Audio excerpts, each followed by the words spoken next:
Okay, so we are here at Isky Racing Cams with none other than Mr. Ed Iskenderian himself.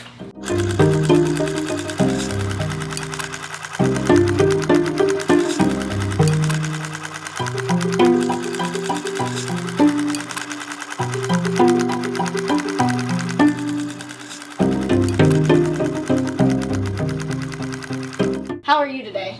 Very good, thank you. You have quite the incredible operation here. Yeah, this office? Yeah, absolutely. I gotta tell you a funny thing about this office. Uh-huh. They said, we gotta clean up this office and get all your racing parts out of here and all memorabilia parts and stuff that we're saving and make it look respectable. Can't do that. Why? Why? Because a man came from Australia that had a high opinion of you, didn't like what he saw, all those parts and stuff around here. We got to clean up the office. I says, the hell with him. I like mechanics with greasy hands and greasy fingers. There's the guys I deal with. That's the guys I like. I like all your history here. You've got a lot. So, because we're hands-on type people, yeah, all right. So, yeah. Anyway, I think you want to know how this, the gout jobs, which you get up and go, was this car will get up and go. So it'd be, they started calling them gout jobs. And this car is hot iron. Okay, so that's the names that. And how will they learn about these cars? Well, you're riding bicycles and you're about,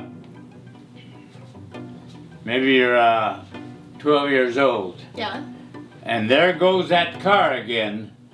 It looks like they've taken a Model T and stripped it down of all unnecessary parts. And they've lowered it. And has a long exhaust pipe. And it goes by every once in a while in our neighborhood. And there's another one too. It's built a little better.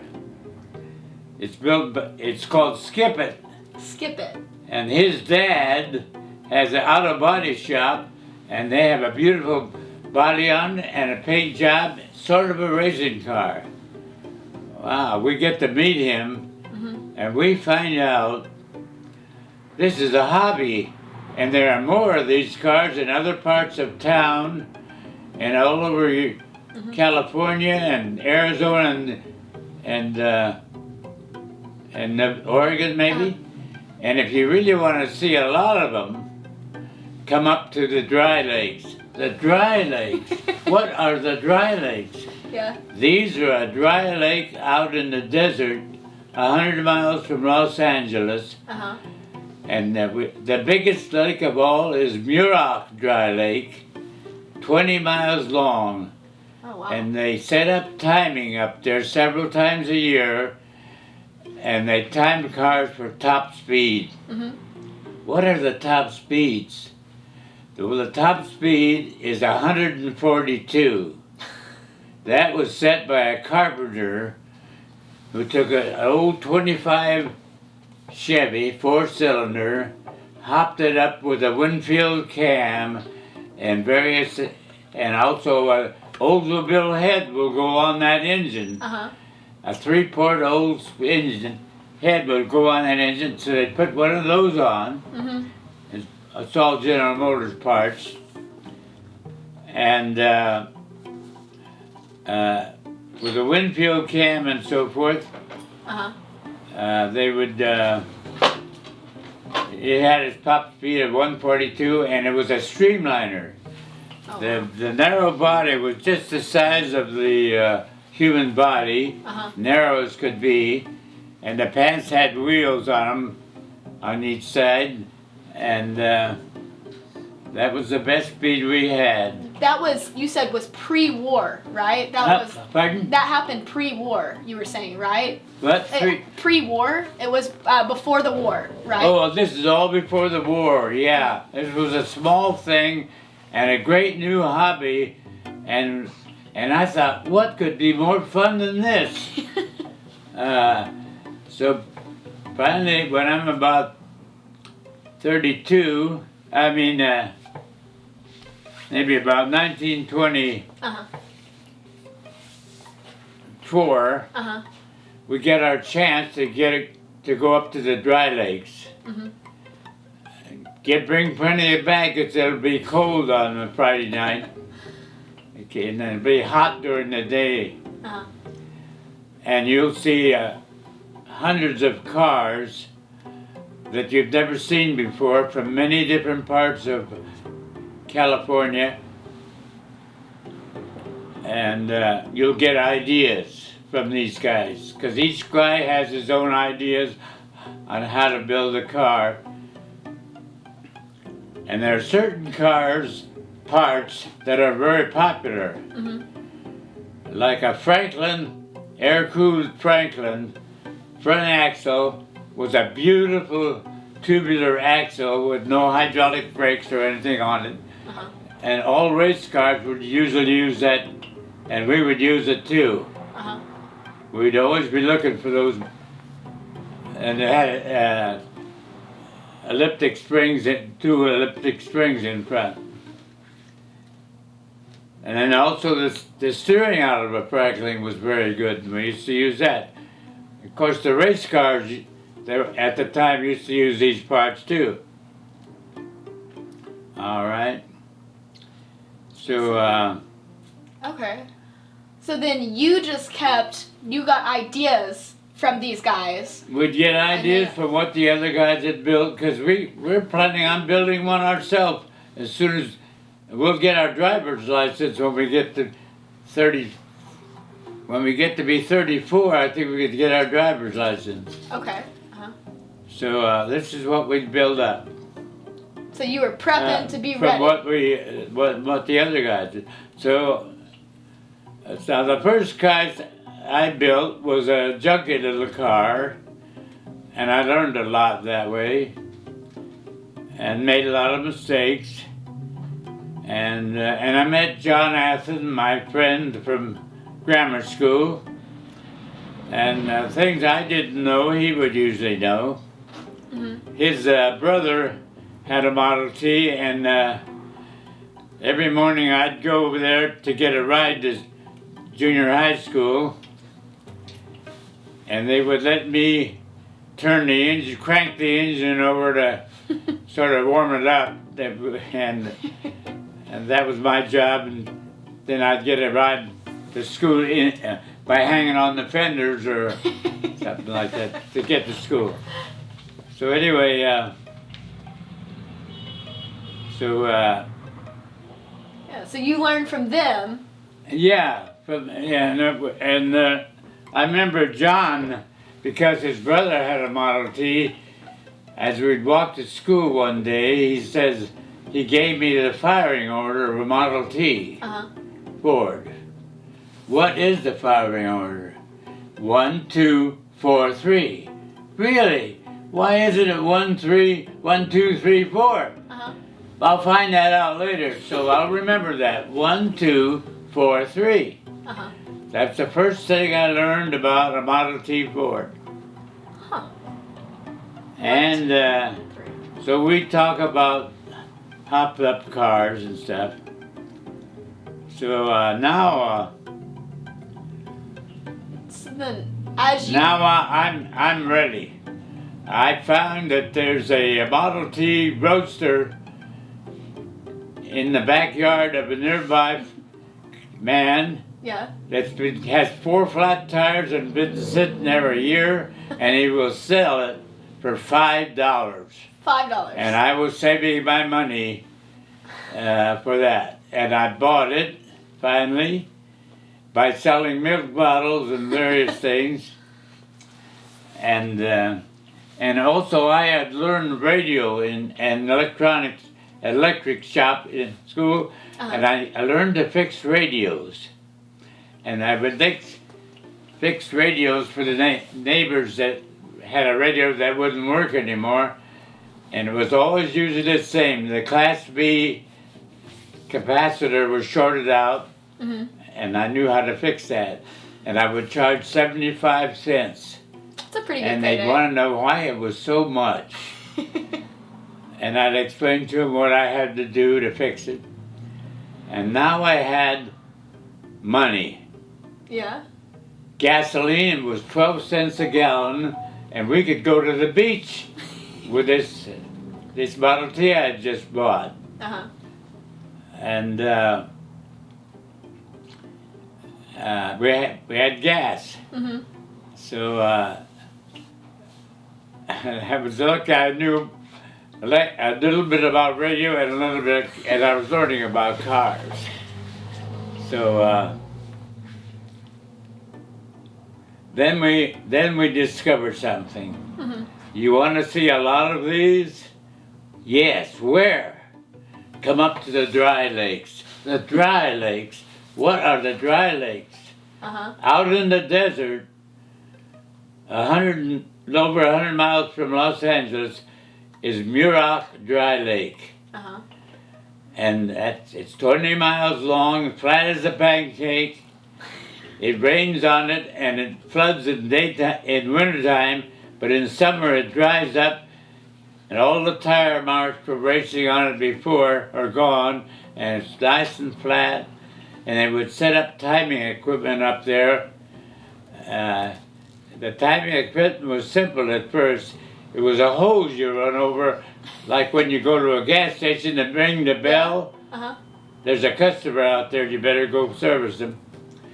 And that's the way it worked. With a timing, over a quarter mile, they would time you for a quarter mile between these air hoses Really? that you run over. Huh. All right. So you took your car out there. And they did something a little dangerous up there. They had classes. The classes were 80-mile-an-hour class, Mm-hmm. 90-mile-an-hour class, and 100-mile class. And after the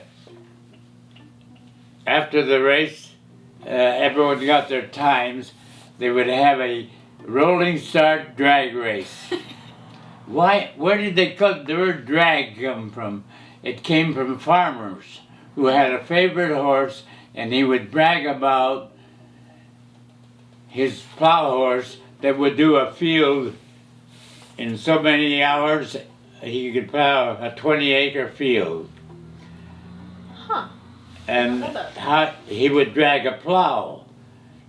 And if he met another farmer that bragged about his horse, let's have a drag contest. Huh. And that would be how much that horse could do. And he'd take good for that. He'd take good care of that horse because his life depended on that horse For sure. for farming. Yeah. So that spread to the automobile. Drag racing.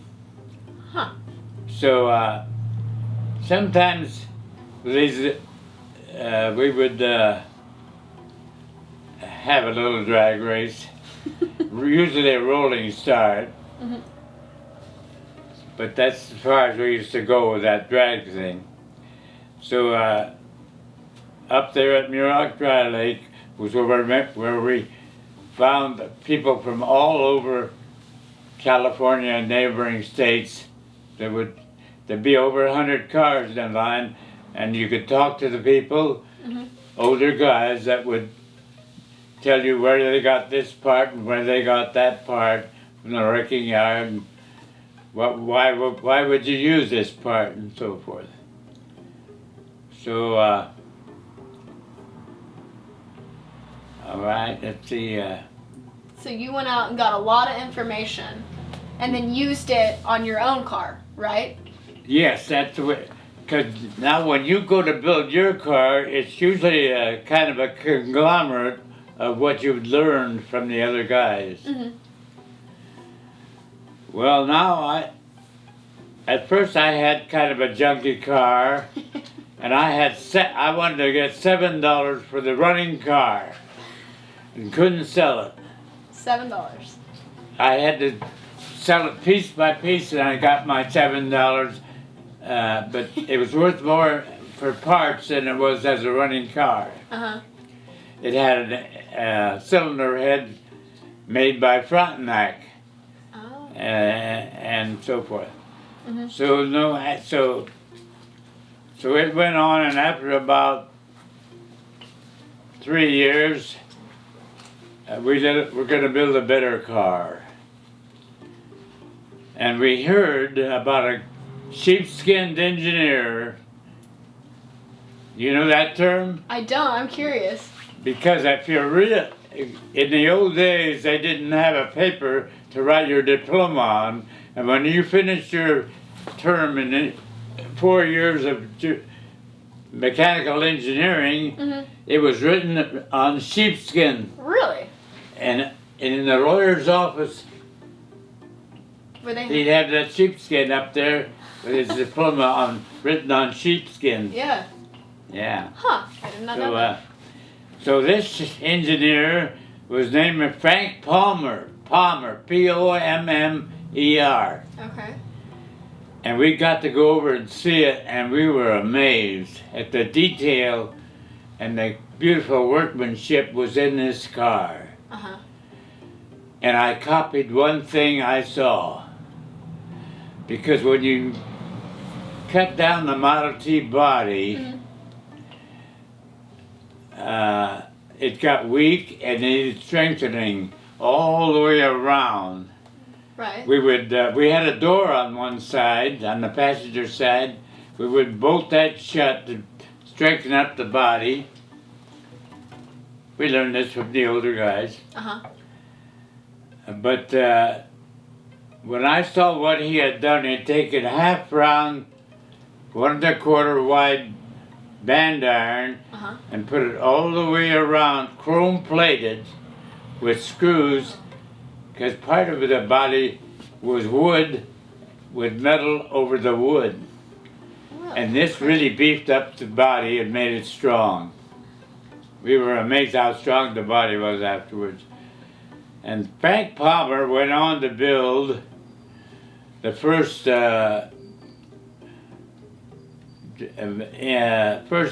magneto Oh. for the Ford V8 that had come out in 1932.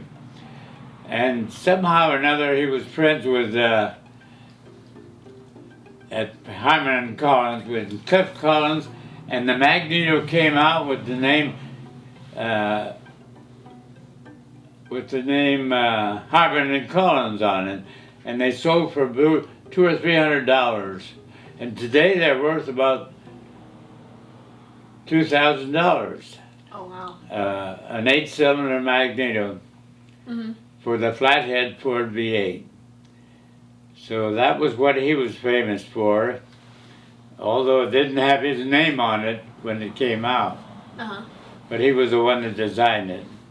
Oh, wow. Okay. And that car eventually got sold, and I don't know if it exists today or not. Well, but during the war, a lot of these hot rods disappeared. Mm-hmm. I don't know if they got scrapped or what, but when people went into the service during the war, they learned a lot more. Mm-hmm. Especially if you were a hot rodder, they needed you in the motor pool to keep the cars running for the army. Mm-hmm. So a lot of these guys learned a lot more up there. So when the war was over, they wanted to go back and race at Muroc, Yeah. which is now Andrews Air Force Base. Mm-hmm. So we found another lake, not as good, but it was El Mirage Dry Lake. Uh-huh. And we had another one called Harper Dry Lake. Harper. Okay. And the Bungholders Club, which was the club that 2 guys in my neighborhood belonged to, and I used to visit them to watch them work on their cars and learn. Mm-hmm. And they And I hung out with them guys. Mhm. And we'd go up to Harper Dry Lake near San Bernardino. Mhm. And we found a place to camp overnight. It was a little bit off the lake. It had a little building and water. And we camped there, and we called that the Pony Express Station. Pony Express. It could have been. Uh-huh. In other words, when the Pony Express had to come Travel through through? the desert, that was what. So we made believe that was the Pony Express Station, where the bungahoes had camp at night. Yeah. And race during the day next morning. Mhm. So, Huh. so this was really a fun thing, and hardly any money required. And we learned from the older guys, So. and they were our heroes, Mhm. and they knew their stuff. They knew how to hop up an engine and make it go fast. And this is where he heard about a fellow named Edward Arnold Winfield, Mhm. one of the world experts about hopping up engines and building racing engines.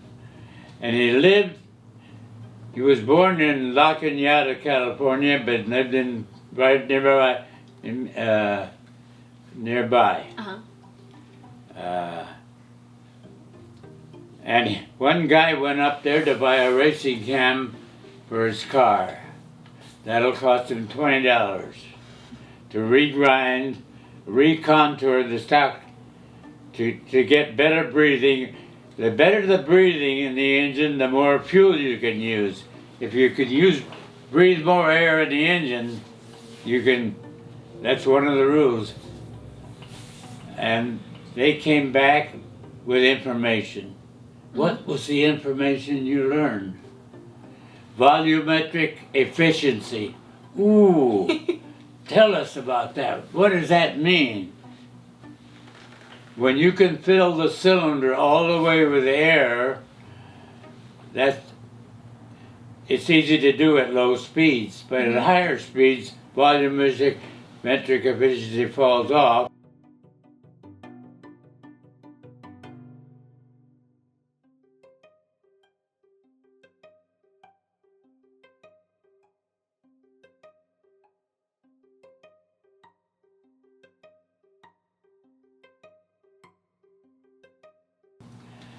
And by make larger ports, breathing ports, and so forth. And so that's the way we learn these things. Well, finally came the day when I needed a cam. Mhm. And it's going to cost me $20. And so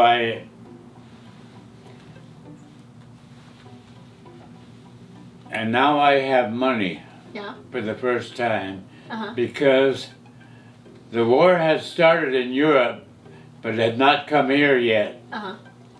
So it's about 1939.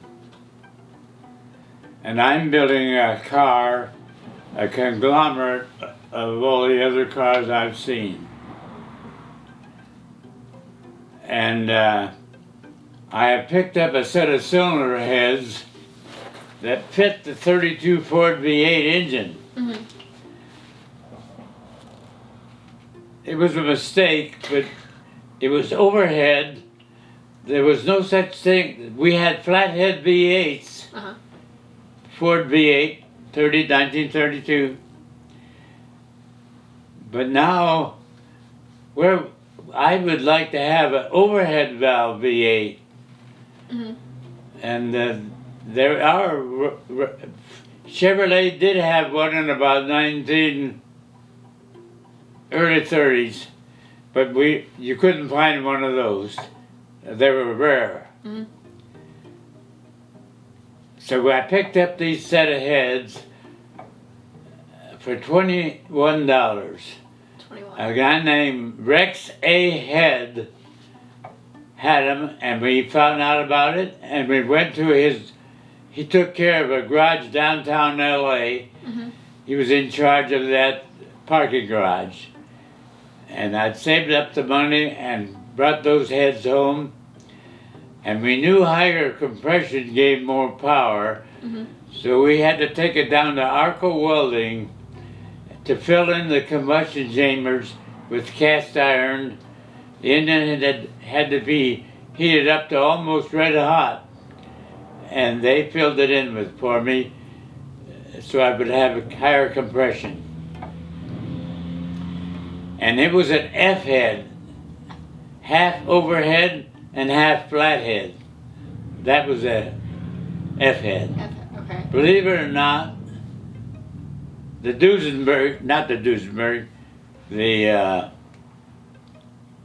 famous English car called the Rolls-Royce had an F head. They used that F head principle. So I knew I needed a special cam, would be half overhead and half flathead. So I went to Winfield. By golly, he saw that I was taking on something pretty big, and he let me in. Because anybody else that bought a cam from there, you open the front door, you hand your cam in, and come back in a week and you're $20. Who were these guys? These were guys evidently didn't want to know any information, technical information, which he would have given you if you were really interested. You asked, right. But if you just got beat in a race or something with your Ford V8 or what about it be, and now you heard that if you buy a Winfield cam, your car will go faster. And they didn't want to know any of the details on how to make the car go faster. All they wanted to do was beat that guy that beat him. That hurt. Yeah. That hurt their feelings. So they wouldn't get past the front door. But I got in and got to talk and get advice, told him what I knew and what he would straighten me out on. And then the most exciting thing of all was he showed me his cam grinder that he had built himself. Wow. I'm an apprentice in a machine shop now, because now I finally got a job in a machine shop where they're doing war work there. And they would hire apprentice machine shop machinists, and we're learning. So now we know a little bit about radio, and we know a little bit about cars. Right. So we got to see how the cam grinder works, and he showed me how it worked and some of the tricks he could do with it. I was fascinated. But I'm interested in finishing my car. I've got to get this thing running. It's taking so long. And he knew that I might try and make cam. He knew when I looked at that machine and asked too many questions about it. He knew that I might try to make cams myself, and he was right. And he would have helped me. But I didn't know he would actually help me. Right. And he had showed another guy how to build that machine. Russ Garnett had started a cam grinding company after the war. He was a hands-on racing mechanic on circle track racing. Russ Garnett, and Red Garnett was his brother. So after the war, by golly, I find out that if you're a cam grinder, that is a top high-class position. They have to know their stuff. What if I could bluff my way in and maybe I could be a cam grinder? Fake it till you make it. I know how to build it now because Winfield showed me how. And I start up. Uh-huh. And I build I go to an auction and I buy a cylindrical grinder for a basis for my cam grinder. Then I make the cam grinding attachment at my friend John's little machine shop. And in the backyard we set it up on a dirt floor and start fooling around, learning a little bit. All right. So I make my first cam. It looks good. Looks just as good as the one the other guys make. But I've left off a few things. I've read in the book about clearance ramps. Well, that's going to take a little extra work. I'm going to have to have a rotary table and to gradually take up the clearance, because it's not hydraulic, it's mechanical, and it runs clearance. So I'm going to have to make a clearance ramp. Well, that's going to take a little time, so I'm going to leave it off. Going to leave it off, and I'm going to snap that valve open very fast, and I'm going to get more area under the lift curve and get more breathing in that engine. What is the engine we're going to use? Well, we're going to use this new V8 engine that came out in '32, and it's still being built in better versions now.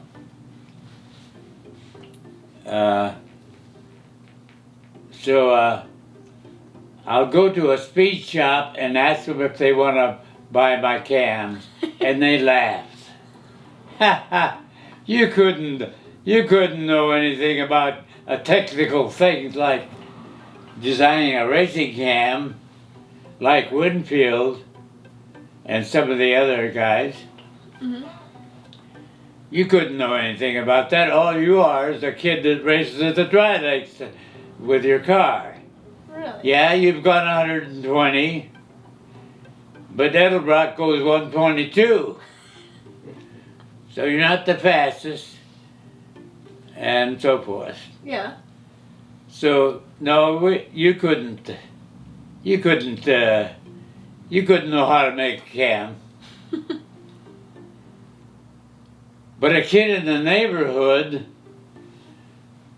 was starting to build his car, and it was a flathead or V8.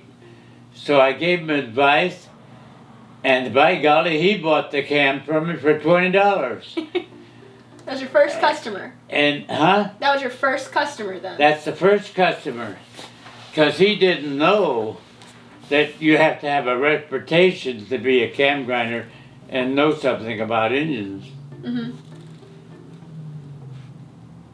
And here he comes. He got it running, and I could hear it coming from half a block away. With noisy.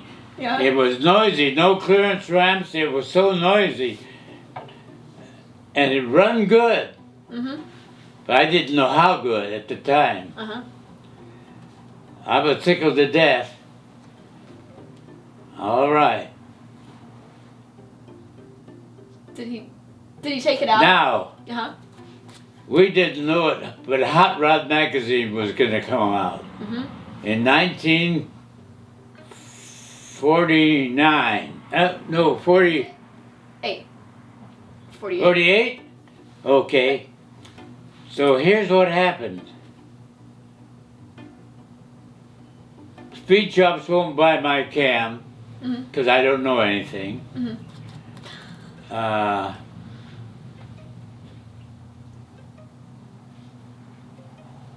Oh yeah. So a guy named Barsky decides to front this thing. They're going to put it on a big show in the National Guard Armory, Exposition Park, Los Angeles, downtown. They're going to take all the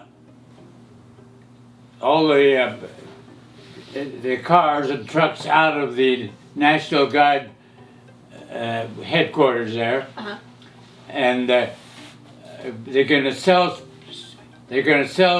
booth space to speed shops, what few there are, and they're going to gather up all the best looking hot rods they could find and put on a show. And he has to hire some people to do this. And it was Todd Peterson and his friend Lindsay. They had a little promotional experience. You know what they had gotten? They had gotten jobs at the studios, motion picture studios, who needed help.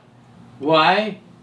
Because their experts on promotion were in the Army. They were in the service, so they hired these young guys who were a little too young to go into service, and that's where they learned a little promotion. So they put on the show. And I went in and bought a booth with 50-50 with Anson Automotive. Jack Andrews, who was one of our heroes, and Louis Center. And they called it half and half Anson.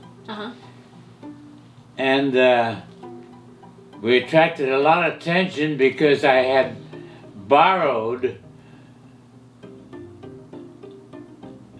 Dirk Davies' new engine he had built, dual overhead cam heads that go on a flathead Ford V8. Unbelievable. And I had made the cams for him, so he let me borrow that engine. And there it was, attracting a lot of attention in Anson's booth. A 50-50 deal. And you know who came to the show? Racing drivers, professional racing drivers who were hot rodders when they were younger. Rex Mays and his friend, they came by. What are the kids up to? These were not like us. At one point. But now we race at Indianapolis. We're Indianapolis racers now. And so they got a kick out of what we had on display there. Yeah. And one of the most interesting things that happened there was a guy named, the guy that invented fuel injection for hot rods.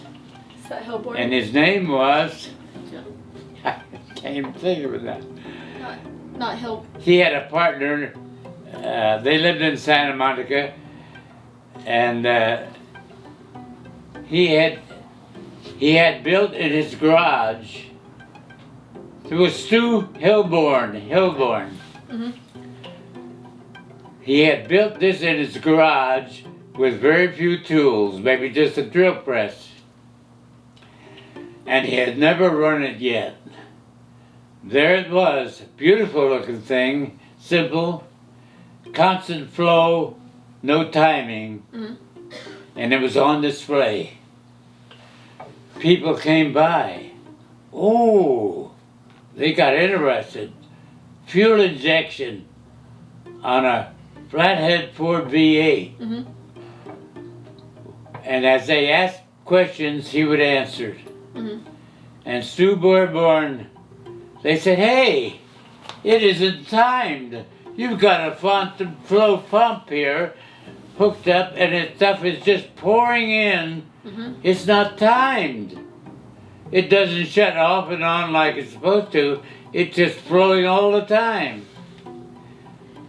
And he would say, why does it have to be timed? And they would say, I don't know, but it has to be timed. I didn't know. Well, it turned out it was a great thing. And with a little finagling, he got it to work, even though it did not have a brain in it. A brain in it? What's a brain?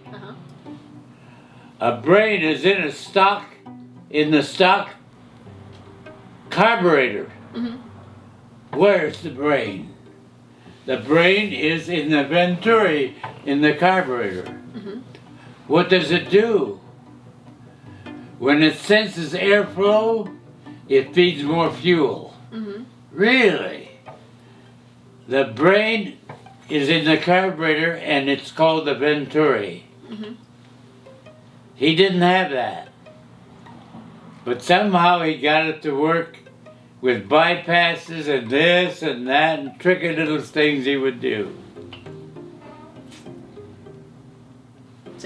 And it became famous. Later on he bought out his partner, Travers, and that became Traco Company, who were famous for building engines. They built engines for Penske and many other people. So that was the... Now, Barsky hears a rumor. He's putting on the show. And he calls in the boys. Who are the boys? Lindsay and Peterson. Boys, I heard you work for me. I heard we have a magazine coming out. Yeah, we got the idea. Yeah, that's true. Well, it belongs to me. We have this magazine. He played like he is part of that. Right. You work for me, so it's mine. But he really wasn't interested. He was just joking. He wasn't going to put any money into it. So they did come out with a magazine. I missed the first issue because I didn't know it was coming out. And on the front cover was Reggie Slimmer's fastest flathead on the dry lakes. Over 130 miles an hour, I think. He was one of our heroes, this Reggie Slimmer. He knew his stuff. But we got in the second issue. What shall we say in our ad? It's going to cost us money. It's going to cost us $5 an inch.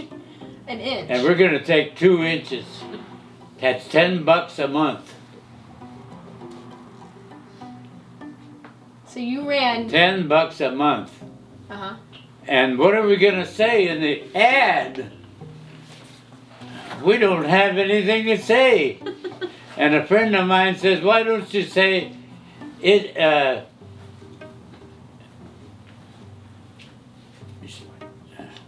racers use this, I forget what he said. I forget what our theory was. And by golly, we get letters.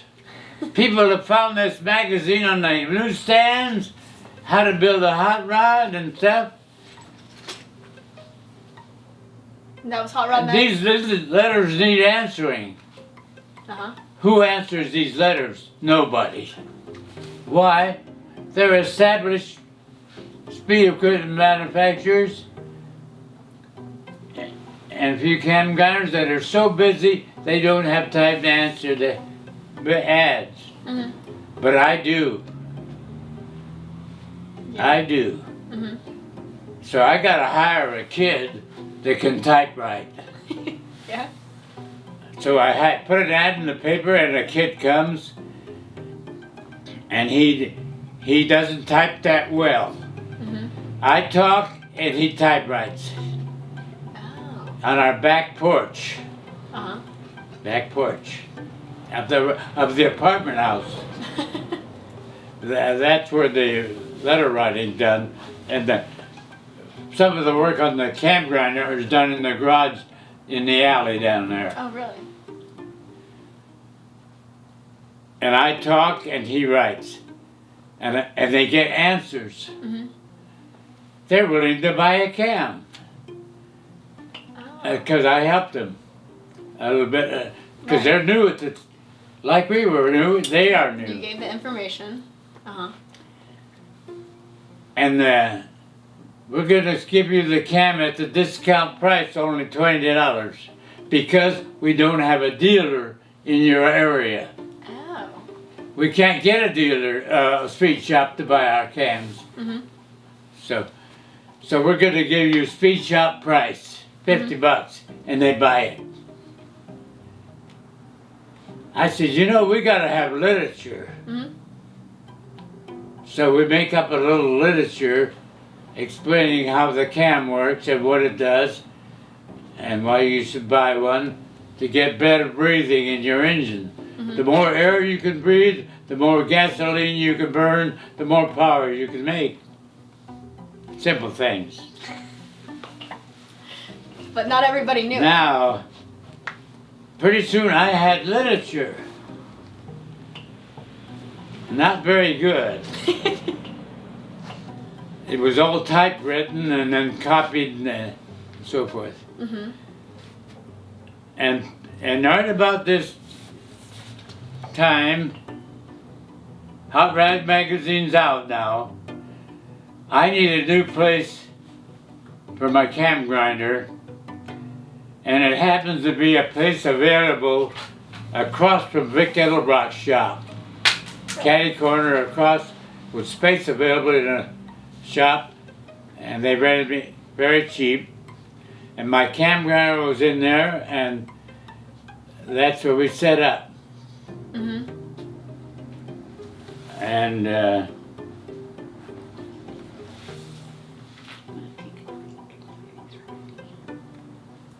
people could come to Vic's run to race President Edelbrock.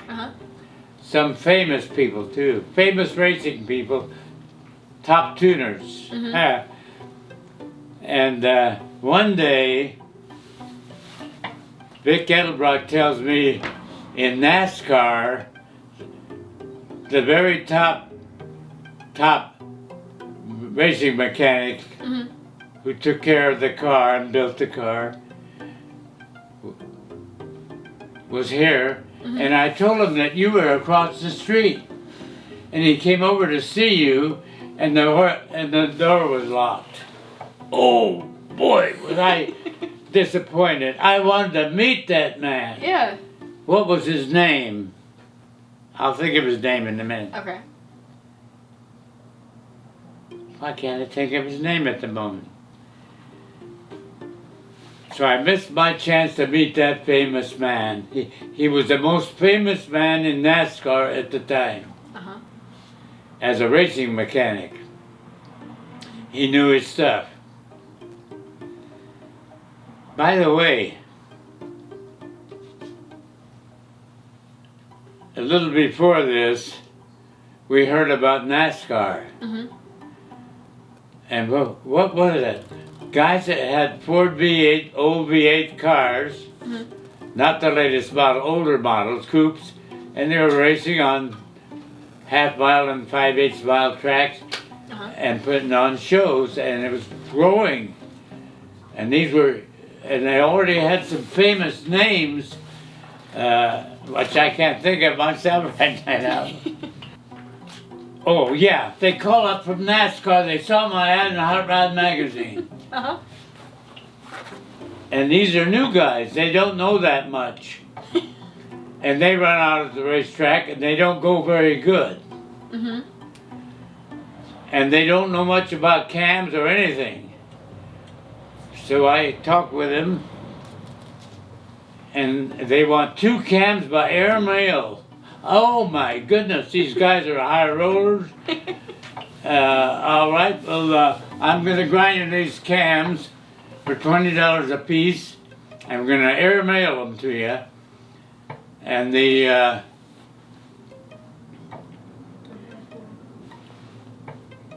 and they're going to be, oh yeah, the cores, the soft camshaft that we get from the junkyards, they're $2 a piece extra. But oh no, we want new cores. Oh, they cost $7. That's okay, we'll pay for it.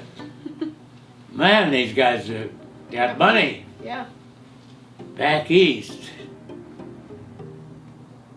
And we don't hear from them. Mm-hmm. But we hear from some of the other guys that know more than these guys. And they've noticed that these cars are out at the track now and they're going faster than they used to go. With your stuff. Because they've got my new noisy cam. Which is one of the basics of the building a cam for a flathead. So they order, and by God, they and others order, and pretty soon I am the top guy for cams in NASCAR. How did NASCAR get started? Well, they had lots of race drivers that put on these races, and sometimes they didn't get paid. When the promoter put on a race. So he said, I'm going to start a new deal called NASCAR, National Association of Track Car Racing, and we're going to make sure you all get paid. We're going to have it, and you guys are all going to be a part of the company of this NASCAR. So the meeting is at certain time, be sure and be here. And they don't show up. They're too busy.